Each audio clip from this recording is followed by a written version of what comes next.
Merci Vincent pour ce chaleureux accueil. Hey, bon matin à tout le monde. Je suis très heureux d'être avec vous. Vous me connaissez, Pierre, le directeur du camp, depuis très longtemps. Et merci donc pour m'accueillir ce matin. Pardon? Elle n'est pas là. OK. Alors, le papa de Marie-Jeanne Manger et de le beau-père de Michael. Mathieu Desjardins, fais-moi pas quoi tu ne savais pas. Alors, merci de votre accueil. C'est toujours un plaisir pour moi de vous retrouver. Vous êtes, je répète, mais ça ne me dérange pas, vous êtes des partenaires privilégiés de notre ministère, des participants, des collaborateurs, des gens impliqués dans la prière. Monétairement aussi. Alors, merci beaucoup. C'est apprécié, c'est important.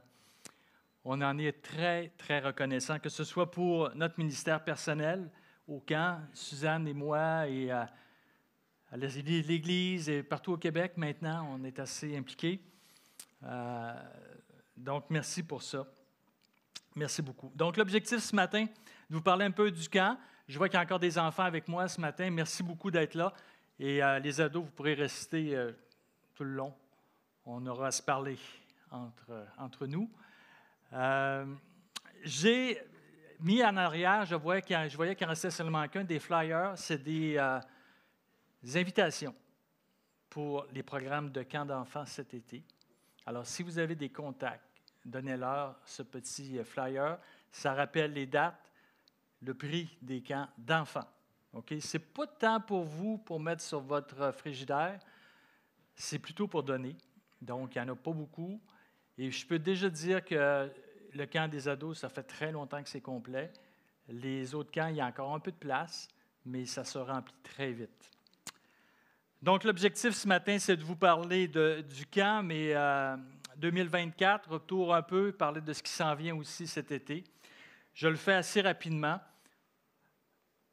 Je tiens à souligner que l'année dernière, donc 2024, était une année remplie. On a plus de 700 campeurs maintenant qui viennent à chaque été au camp. On a des programmes pour les classes nature avec les écoles. On a nos programmes de camp de neige, etc. Donc, c'est plus de 700 campeurs qui viennent juste l'été. On a une équipe d'animateurs, de directeurs, de staff de plus de 100 personnes, 125, 130 personnes qui viennent passer au moins une semaine à chaque été.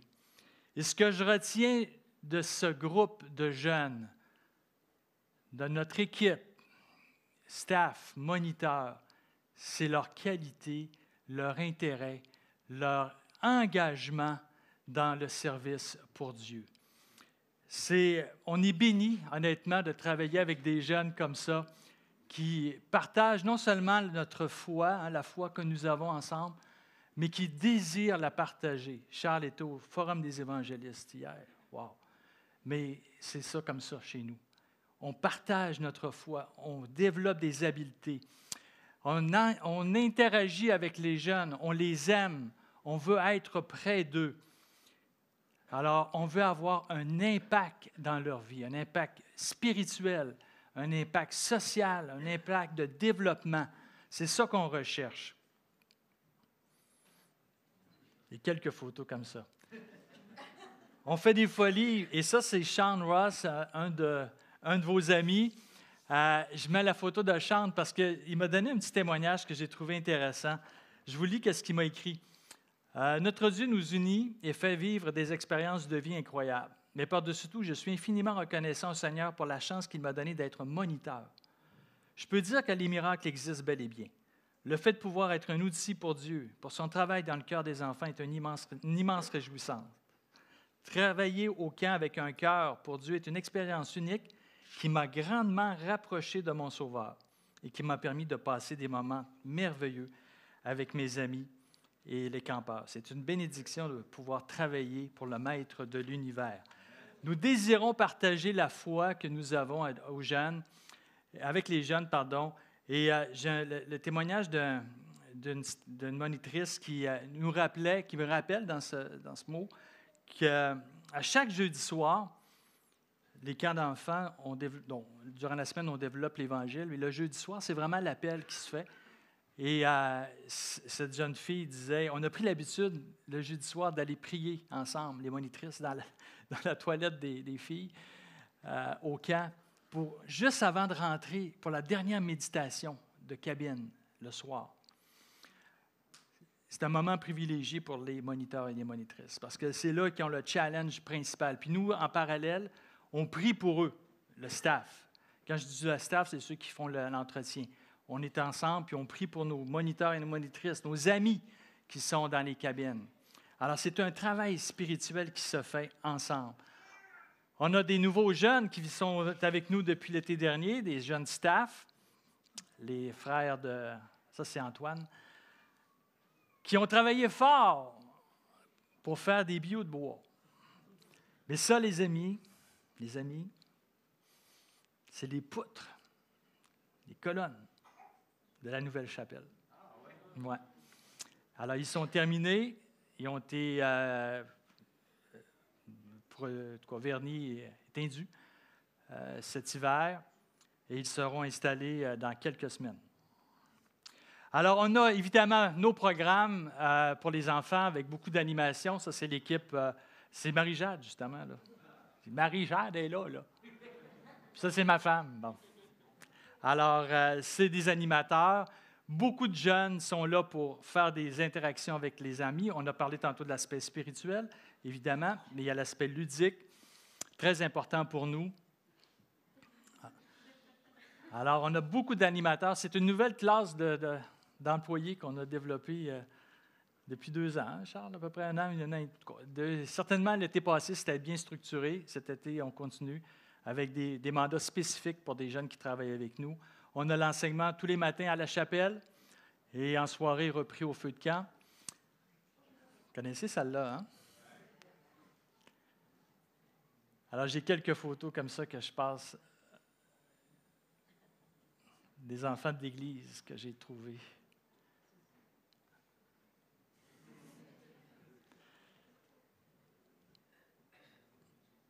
Et ça, c'est notre nouveau gadget, notre nouvel achat, un canon à mousse.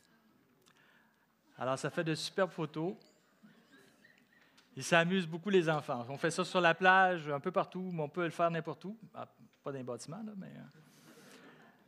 une glissade pour jouer sur l'eau. On a toujours nos activités, le feu de camp, les activités sur la plage avec les jeux. Est-ce qu'il y en a qui ne sont jamais venus au camp prochain, les enfants? OK, les jeunes plus vieux. Imaginez-vous, il n'y a pas beaucoup de monde, imaginez-vous là, un terrain de soccer, une plage avec plein de jeux comme ça, un gymnase, une grande salle à dîner, une chapelle pour les réunions.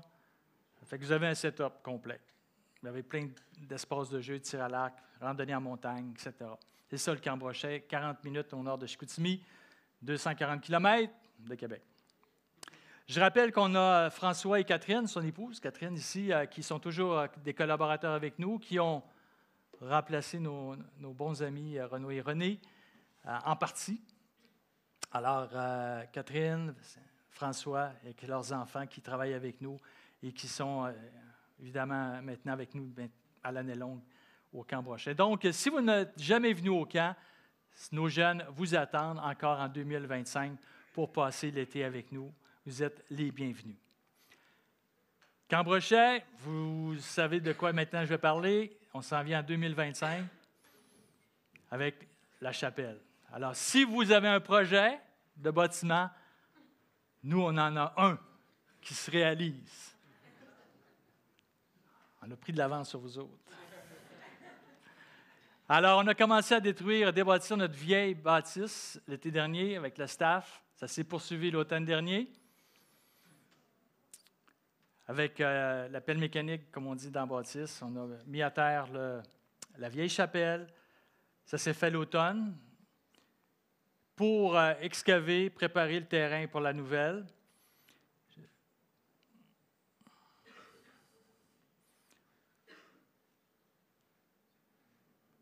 Et là, j'ai juste une photo que je veux, puis ça me permet de vous rappeler l'immense bénédiction que nous avons au Camp Brochet de compter sur des gens de très grande, non qualité au niveau spirituel, mais de compétences sur le terrain. Ce que vous avez vu jusqu'à date, là, il n'y a pas personne qui n'est pas de mon Église. C'est des opérateurs de machinerie, c'est leur compagnie qui sont dans le trou. Le poteau que vous avez, qu'Alexandre Petit tient dans ses mains, c'est pour marquer l'emplacement des formes du solage. Il y a un logiciel là-dedans qui a été programmé par Maxime Boucher, qui travaille là-dedans. Le poteau, ça a été prêté par une municipalité qui nous l'a prêté gratuitement. Alexandre travaille pour eux. La pelle mécanique est prêtée. Le camion qui a servi à amener tout ce sable-là a été prêté. La pelle qui est là-dessus, c'est une deuxième pelle. C'est tout été gratuit. Et c'est tout fait par des gens qui sont de chez nous, qui sont capables de le faire. Donc ça, c'est fantastique. Ça nous amène à l'automne avec les formes et le solage qui a été fait. Alors, c'est où on est rendu maintenant. C'était tout rempli, par contre. Quand je dis qu'on est rendu plus loin que ça, là, c'est tout rempli, mais c'est la plus belle image qui vous montre un peu la dimension de la nouvelle chapelle. À gauche, vous avez la garderie ici, là, le costumier, la salle de rencontre. Les pylônes que vous voyez ici, ça, c'est le préau. Donc, les grosses poutres de bois que les garçons travaillaient tantôt, ils vont là-dessus. Et ça va supporter la galerie, le porche d'entrée. On rentre par ici. Alors, ça, c'est l'accueil, le foyer, puis on descend 5 pieds plus bas, puis ça, c'est la salle. On est rendu là, et dans les prochaines semaines, on va aller plus loin. On construit les murs, la toiture, fenêtres et portes, plancher, électricité. Les entrées électriques sont faites, la plomberie est faite, tout est souterrain, tout ce qui est souterrain est fait, les entrées d'eau, comme on dit, sont faites. Les murs sont en construction actuellement, sont préfab. Donc, fin avril, les murs vont être montés. Toiture pour la suite. À l'automne 2025, j'espère être capable de travailler sur la finition extérieure. Mais pour cet été, on va avoir une cabane, comme on avait avant, mais plus grosse, plus grande, plus fonctionnelle. Ce que je veux dire par là, ça va être électricité, chauffage sommaire, plancher de béton. On reste là. Et 2026, on avance. Je ne dis pas jusqu'à où on va aller, mais ça dépend de ce que le Seigneur va nous apporter. Au niveau de l'argent, on a dépensé jusqu'à date 300 000 $. Ça inclut un don de machinerie de 20 000 et de temps. Montant qui va être dépensé au printemps, là, qui s'en vient, c'est 400 000 et peut-être 100 000 à l'automne. Donc, présentement, on a 700 000 $ sur un projet d'1,2 d'engagés puis d'argent qu'on a. Donc, nous, on avance selon l'argent qu'on a. Si j'ai 100 000 à l'automne, on avance pour 100 000. Comme ça qu'on voit les choses présentement. Donc, c'est notre sujet phare, c'est notre dossier qui occupe beaucoup de mon temps. Mais c'est ça. Il y a eu beaucoup de défis, mais c'est le fun. On est bien content. Sujet de prière, que je rappelle, on prie pour nos équipes de directeurs et de moniteurs qui travaillent au camp. Actuellement, c'est complet. Il y a des animateurs à trouver un petit peu, mais tous nos directeurs et nos moniteurs, des moniteurs, il en manque, oui. C'est les enseignants qui sont complets. On prie pour les besoins de cuisinières, moniteurs, infirmières, pour nos enseignants, pour la sagesse dans le projet de la chapelle, pour notre témoignage et notre impact spirituel auprès de nos campeurs, puis aussi notre témoignage de vie. Je pense qu'on a aussi à être des gens sages auprès des autres. L'importance maintenant de nos choix. Alors, ceux qui veulent descendre, je ne sais pas si c'est prévu, mais ils peuvent descendre maintenant. On va ouvrir la parole de Dieu pour... rappelle-moi jusqu'où je vais, moi, là. Je suis toujours mêlé ici. 11 heures? OK. Ça devrait aller. Il n'y a pas de chrono. OK. Je vous invite à tourner vos Bibles dans la Genèse au chapitre 13.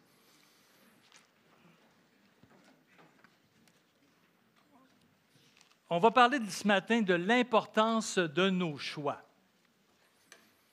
Les décisions que nous prenons dans la vie, donc leur importance. Connaissez l'expression « l'herbe est toujours plus verte chez le voisin ».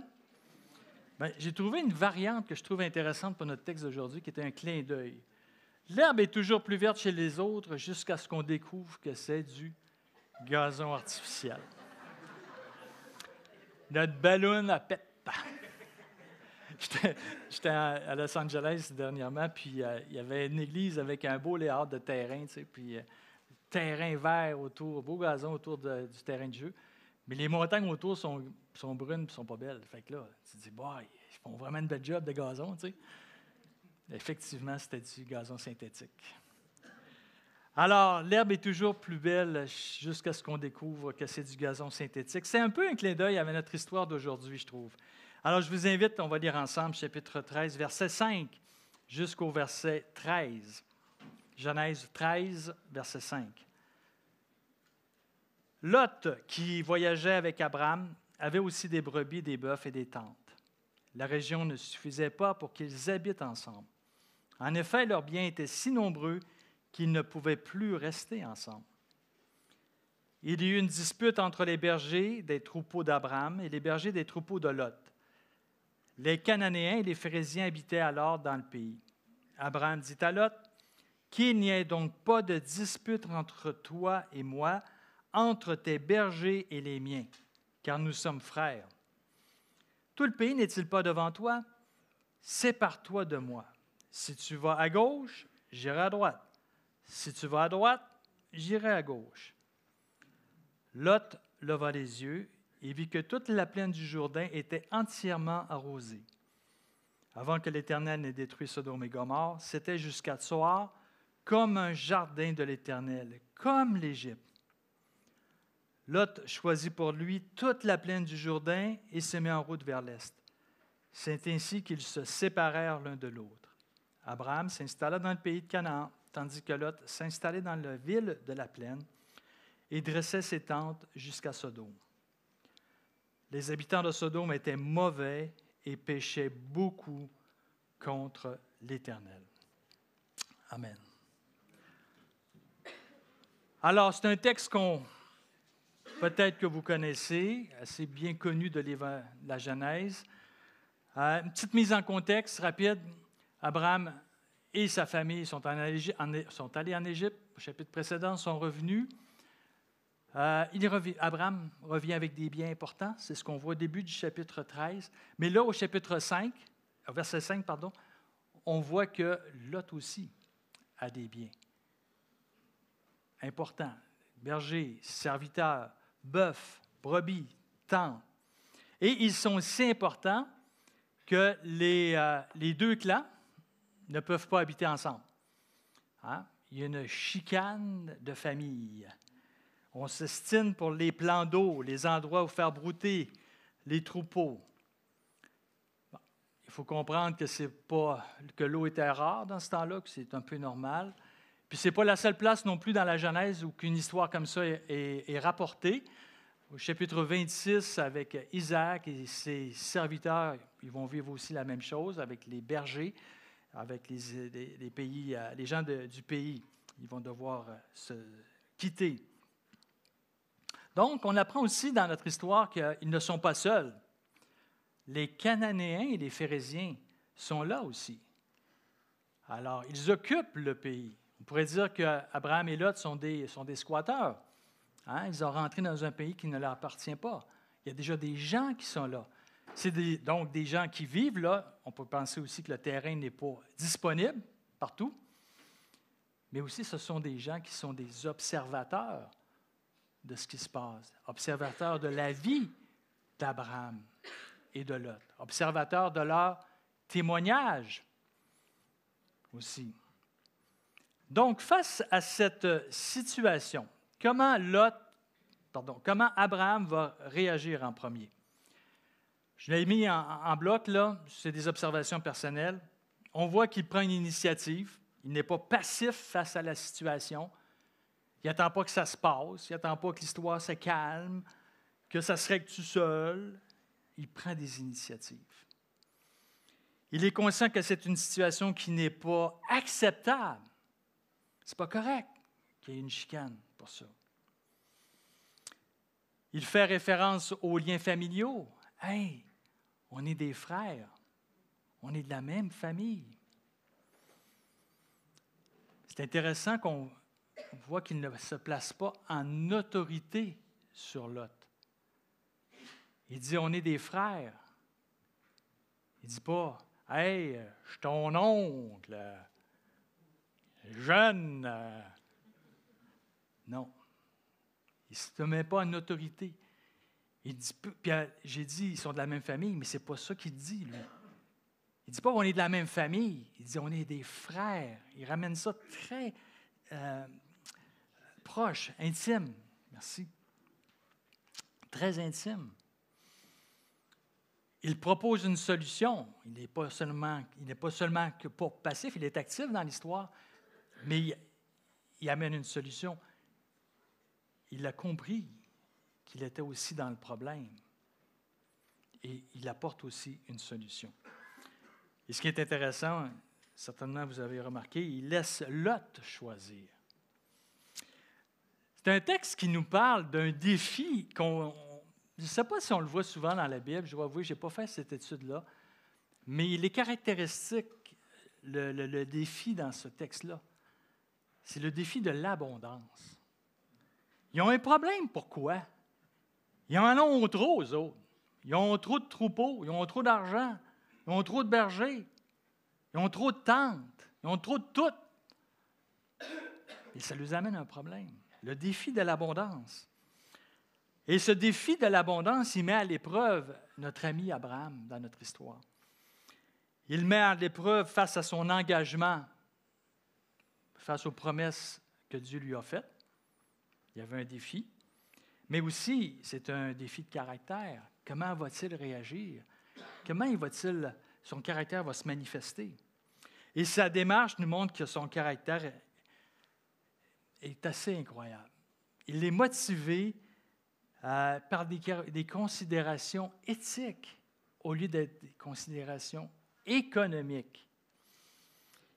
En fin de compte, il ne pouvait pas agir avec plus d'intérêt, de grâce, de bonté pour Lot. Il ne pouvait pas faire plus que ça. On voit qu'il a fait passer les intérêts de Lot avant les siens. Quand l'ordre normal des choses, c'était quoi? C'est l'inverse. C'est l'inverse. Abraham était le plus vieux, le patriarche. Dans la culture locale, on devait honneur, respect aux aînés. Abraham était le dépositaire des promesses de Dieu. C'est à lui que Dieu avait donné les promesses d'un pays, d'une nation. C'est à Abraham à qui Dieu parlait. « Hey, chummy, Dieu ne t'a pas parlé, toi. Moi, il m'a parlé. » Non. Ce n'est pas comme ça qu'Abraham aborde la question. Il recherche la paix, il recherche à régler un conflit entre les bergers et probablement un conflit qu'il avait entre Lot et lui. C'est ce qu'on voit au verset 8. Abraham dit à Lot, « Qu'il n'y ait donc pas de dispute entre tes bergers et mes bergers? » Non, entre toi et moi en premier, entre tes bergers et mes bergers. Entre toi et moi. Donc, il prend la question très personnelle, Abraham. C'est un problème qui, je ne veux pas dire qu'il s'attribue à lui, mais il fait partie du problème, il fait partie de la solution. Le principe qu'il anime, c'est un principe d'unité familiale. Il veut préserver l'unité. Puis, curieusement, dans notre histoire, cette unité va être préservée par la séparation. Dieu est souverain. Dieu est souverain. Et Abraham est prêt à laisser partir Lot, est prêt à laisser agir Dieu dans cette histoire. Je reviens sur les richesses. Un commentateur a dit que les richesses nous rendent apathiques. Il a fallu que je cherche dans le dictionnaire. Hein. Apathique, c'est comme être amorphe, hein? Être écrasé, on ne réagit pas. On va parler de secouer son apathie. Vous savez, les richesses, elles peuvent avoir la même conséquence que la famine du chapitre 12. Elles peuvent nous éloigner de Dieu. Et il y a un verset qui parle de ça, dans les Proverbes. Ça dit dans les Proverbes, « Je te demande 2 choses, ne me les refuse pas avant que je meure. Éloigne de moi, la fausseté et la parole mensongère. Ne me donne. » Vous voyez ça des fois, là, c'est frigidaire. Là. « Ne me donne ni pauvreté ni richesse, accorde-moi le pain qui m'est nécessaire, de peur que dans l'abondance je ne te renie. » Hey, je n'ai pas besoin de toi, là. Hein? Je me dis, qui est l'Éternel? Pas besoin de lui, moi.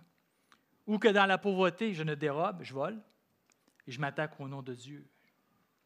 Alors que Dieu nous donne ce qui est nécessaire. Et si on est dans l'abondance, ayons la sagesse de bien la gérer. Je vous souhaite de l'abondance, les amis, pour votre projet. La façon qu'Abraham réagit souligne son caractère vertueux, n'est-ce pas? Si au chapitre 12, on a vu un homme qui était faible, et là je rappelle des choses peut-être que vous n'êtes pas au courant, mais au chapitre 12, il a quitté le pays de Canaan parce qu'il y avait une famine pour aller en Égypte. On l'a vu faible, menteur. On l'a vu irrespectueux envers sa femme. Il a dit à Sarah, « Hey, fais-toi passer par ma sœur, parce que j'ai peur qu'ils me mettent à mort parce que tu es trop belle, ils vont te kidnapper. »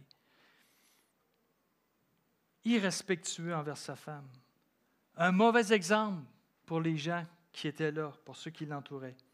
Ça, c'est notre Abraham du chapitre 12. Mais ici, nous voyons un homme qui est vertueux, qui n'est pas attaché aux biens de la terre, fidèle aux promesses de l'Éternel, donnant à Lot l'avantage à 100% dans la négociation.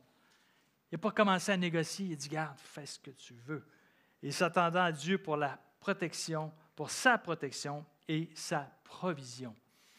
Alors il dit à Lot, « Je te donne tout, mais moi je garde Dieu. C'est Dieu qui sera ma provision et ma protection. » On dirait que ce n'est plus le même homme entre les 2 chapitres.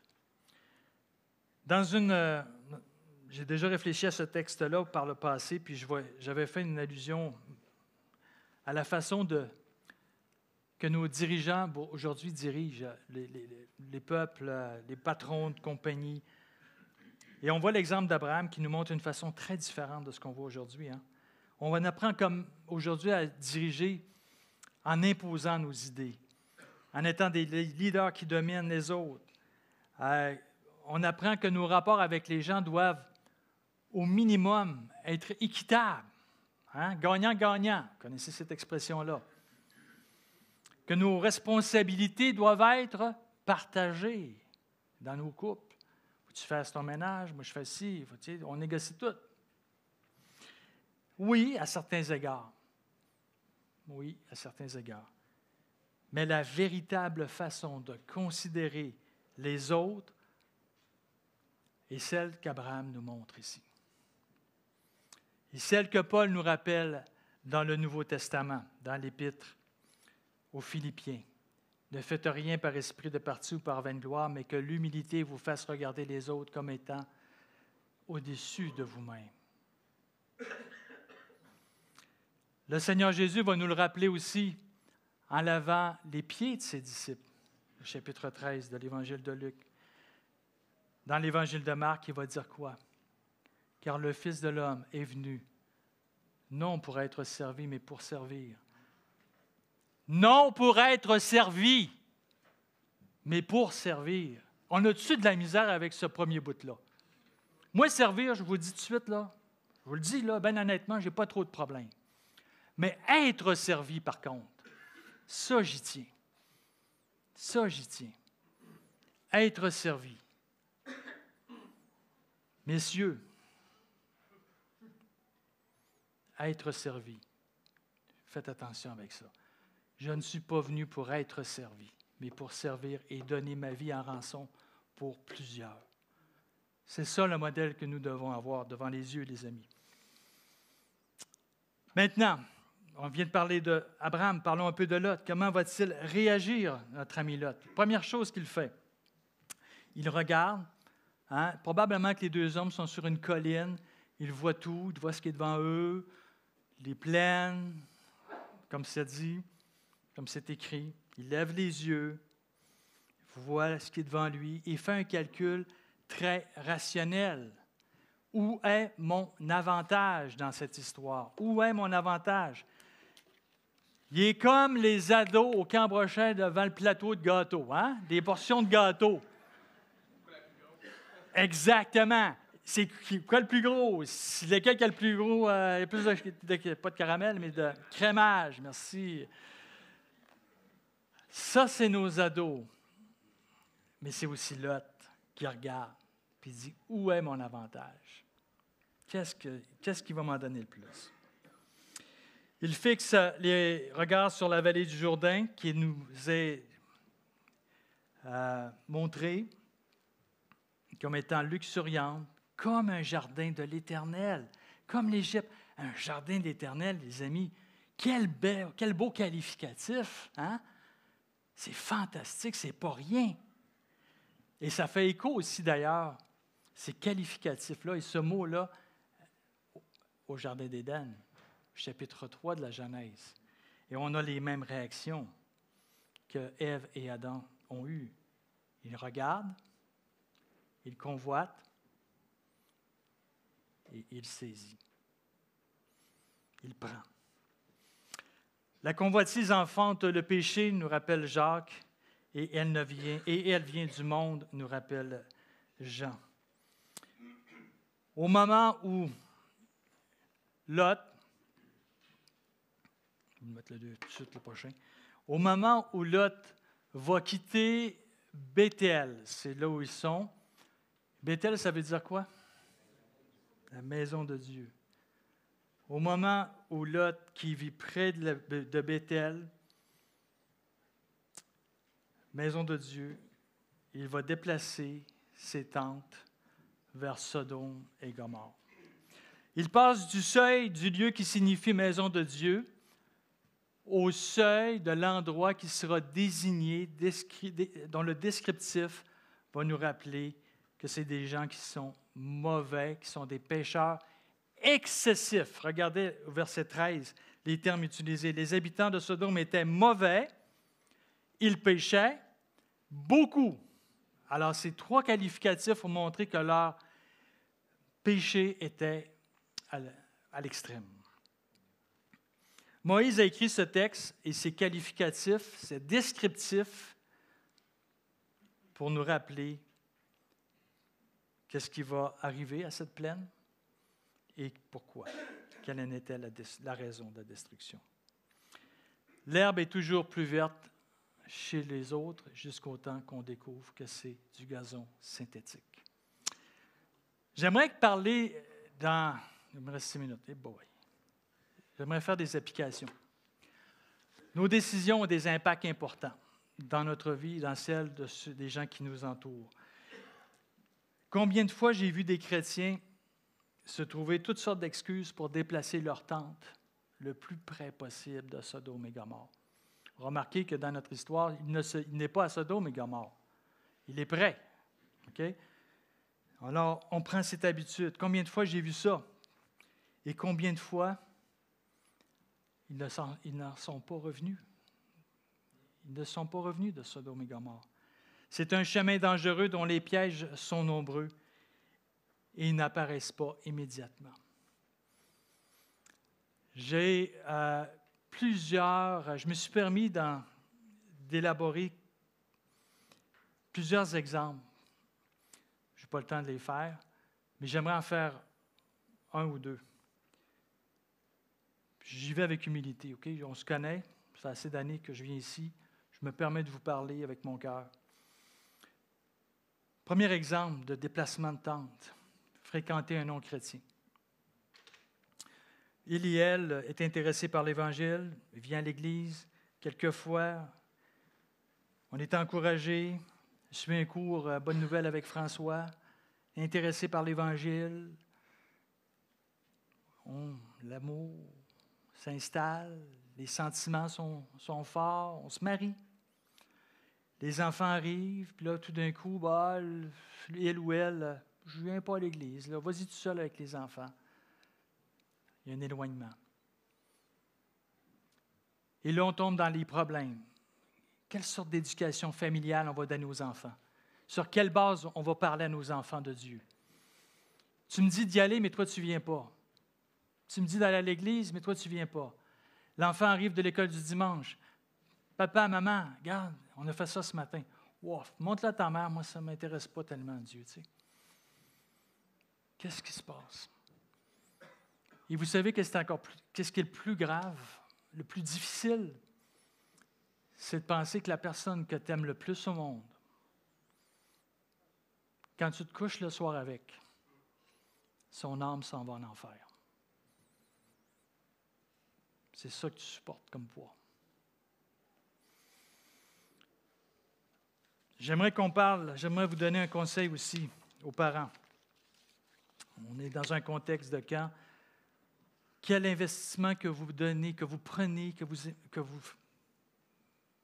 quel investissement vous faites en tant que parent pour que vos enfants participent à la vie d'Église? C'est quand à Saint-Jean-Chrysostome, le groupe de jeunes? Expliquez-moi ça, là, vous autres. Là. C'est vendredi soir, hein? Hey, 2 vendredis, l'autre, c'est toutes les semaines.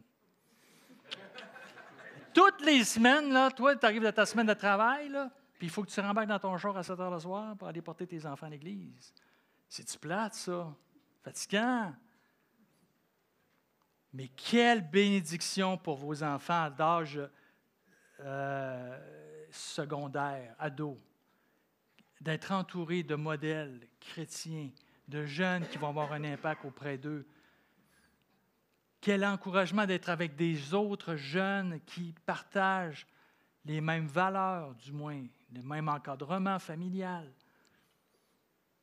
Hey, des fois, battez-vous le derrière pour aller porter vos enfants. Amen. Merci, François. Il faut se forcer. Quel investissement que vous faites? Oui, il y en a un investissement.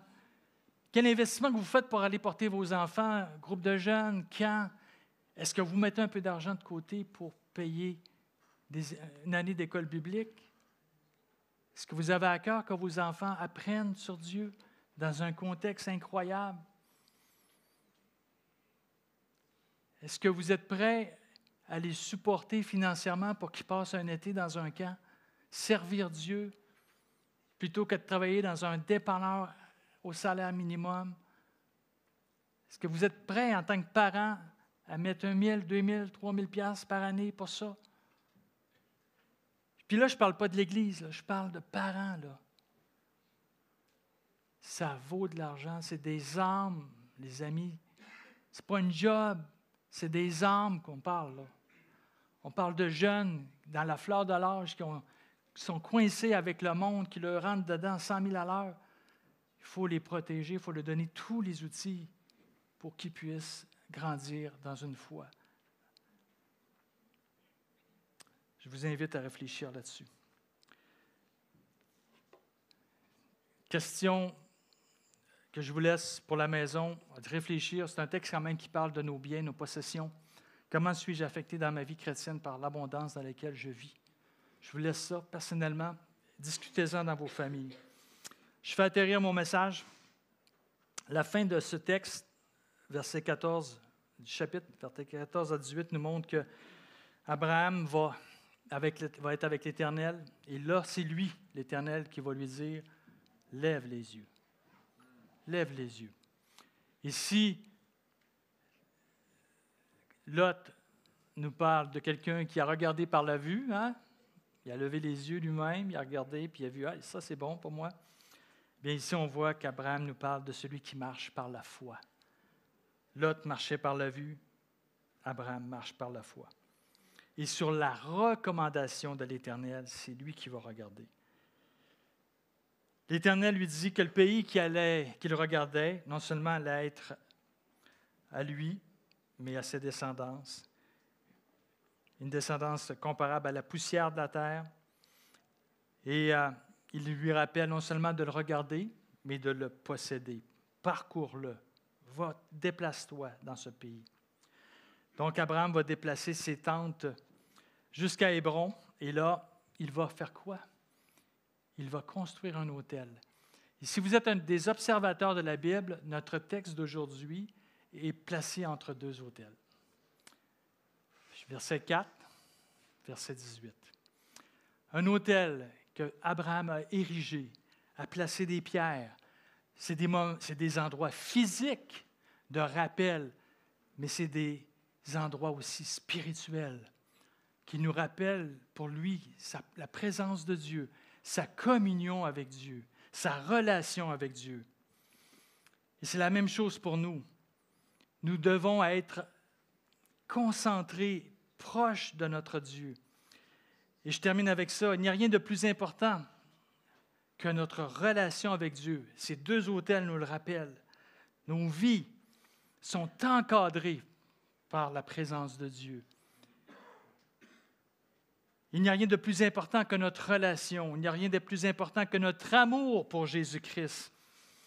Il n'y a rien de plus important que votre temps que vous passez à lire, à méditer sa parole, à le prier. Il n'y a rien de plus important que ça. Tout commence avec Jésus. Toute notre vie concerne Jésus.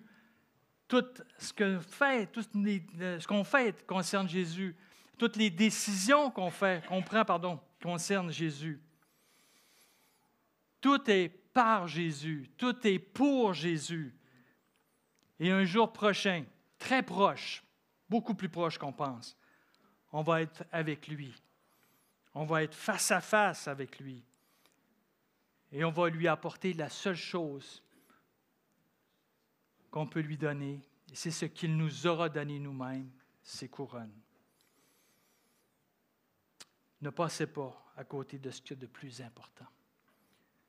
Prions. Notre Dieu, merci encore pour ce texte. Merci encore pour ce rappel de ce qui est de plus important, l'importance de nos choix. Merci notre Dieu de l'Assemblée de Saint-Jean qui est de fidèles collaborateurs avec à l'œuvre du Camp Brochet, de fidèles amis. C'est tellement précieux pour moi et pour le ministère que j'ai avec le camp. Merci Seigneur. Bénis-les, bénis leurs projets. Fallait grandir. Multiplie notre Dieu. Multiplie cette assemblée. Amen.